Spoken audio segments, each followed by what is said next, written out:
Karbon taşınıyor. Sen kaybediyorsun.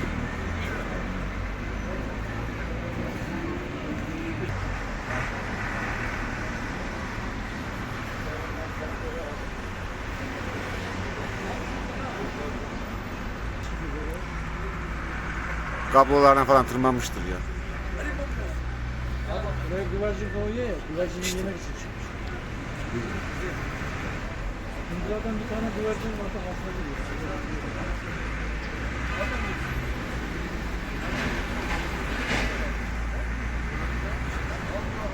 Kedi tırmanabiliyor.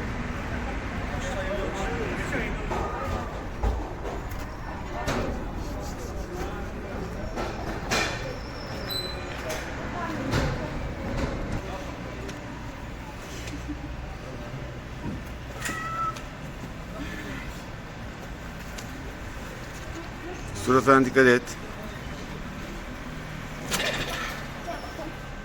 Teşekkür ederiz.